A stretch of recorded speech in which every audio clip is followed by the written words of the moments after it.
बिस्मिल्लाहिर्रहमानिर्रहीम। खातिन हज़रात, मैं हूँ अख्तर अब्बास और आप सबको मेरा सलाम पहुँचे। 2 सवाल चुने। 2 सवालों से पहले एक बहुत ही खूबसूरत, मज़ेदार, जानदार, शानदार बात है, वो आपके गोशगुजार कहते हैं कानों की नज़र। एक शख्स ने अपने मुलाजिम को डांट ज़्यादा दिया, तो उसने डांट खाने के बाद बड़े मुअद्दब तरीके से कहा कि माई बाप, जितनी मैं आपकी अताअत करता हूँ और मुझे अब डांटते हो, आप अपने रब की इससे आधी अताअत करते हो और वो आपको नहीं डांटता, वो आपको माफ़ करता है, वो आपको अता करता है। अच्छा, ये बात सुनने के बाद उर्दू में कहते हैं घड़ों पानी पड़ जाना।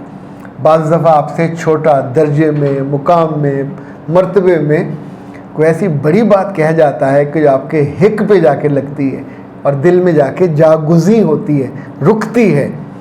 ऐसी बात को ज़रूर समझना चाहिए, दिल में रखना चाहिए और कभी कभी अपनी ज़िंदगी में गौर करते हुए अपने से छोटों को, कम वसीला लोगों को और कम हैसियत लोगों को माफ़ करने का सोचना चाहिए। बड़ा फ़ायदा होता है। आज़माइश शर्त है, करके देख लीजिए। ले जनाब, बड़ा कमाल नाम है, गुलशन ज़हरा, यानी हज़रत ज़हरा के बाग का फूल। ये बच्ची, अब अंदाज़ा नहीं है उसकी उम्र क्या है, खातून है या बच्ची हैं। वो कहती हैं कि मेरे भाई का रिश्ता मेरी नंद से होने जा रहा है।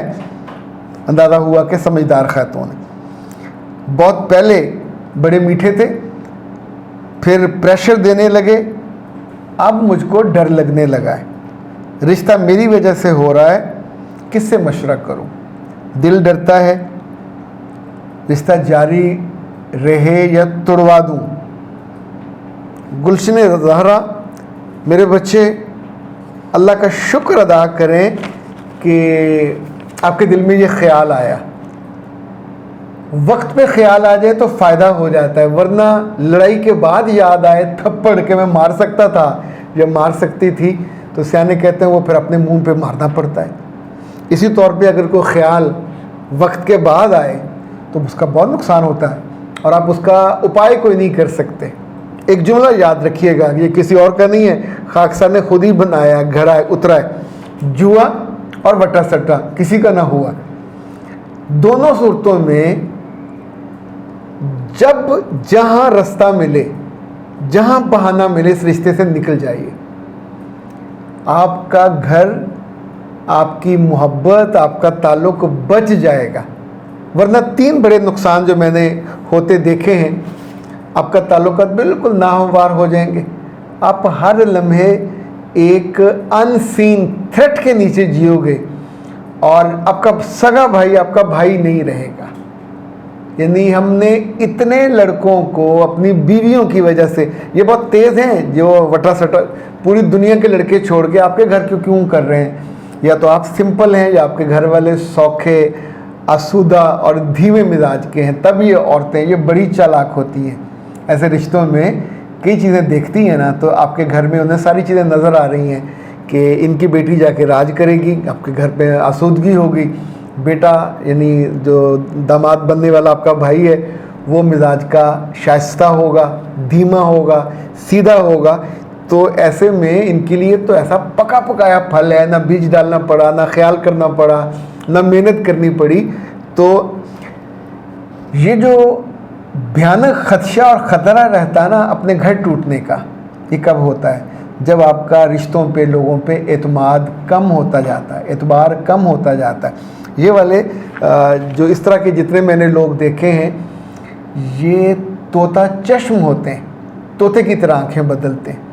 इनकी ज़िंदगी में जो आपका रिश्ता है, ये एक टूल के तौर पे यूज़ होगा कि उधर कभी आपके भाई ने या आपके अम्मा लोगों ने आपकी बहन को कोई काम कहा, तो समझाने की कोशिश की, तो आपकी गिची नपी जाएगी। यानी इनका बेटा ज़ाहिर है वो तो आपसे बहुत मोहब्बत या उस तरह का, ये लव मैरिज वाली तो सूरत है नहीं है, तो वो अम्मा की उंगलियों पे कठपुतली होगा ना, तो कठपुतलियाँ फिर नचाई जाती हैं, हाय तुम्हारी बहन को वो तंग कर रहे हैं, तू भी इसको तंग कर। यानी मैंने ये घर भी देखे हैं कि उसको वहाँ से निकाला गया, या वो निकल आई खुद ही, तो यहाँ से जबरन 4-4 बच्चों के साथ निकाला जाता है कि साड़ी थी आगे, तू भी चल। तो ये तो बहुत ही नामुनासिब। इसलिए जितनी जल्दी हो सके, जिस तरीके से हो सके, इस रिश्ते से निकल जाइए। ये रिश्ता जो बड़े बड़े आपको 3 नुकसान पहुंचाएगा। आपके भाई की मोहब्बत ख़त्म हो जाएगी, ये आप रोया करोगे और कोई आपके आंसू नहीं पूछेगा, क्योंकि ये नेचुरल है, इस रिश्ते की कीमत है जो आपका भाई चुकाएगा और आप उसका नुकसान सहोगे।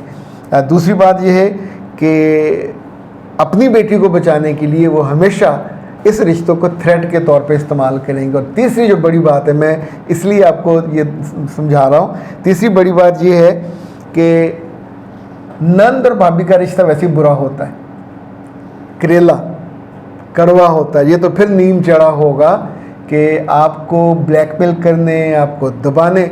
इस रिश्ते में कहीं अल्लाह की मोहब्बत नहीं है, कहीं रसूल सल्लल्लाहु अलैहि वसल्लम की नहीं है, कहीं कोई करैक्टर का वो जो होता है मजबूती, उसकी वजह से भी ये रिश्ता नहीं हो रहा।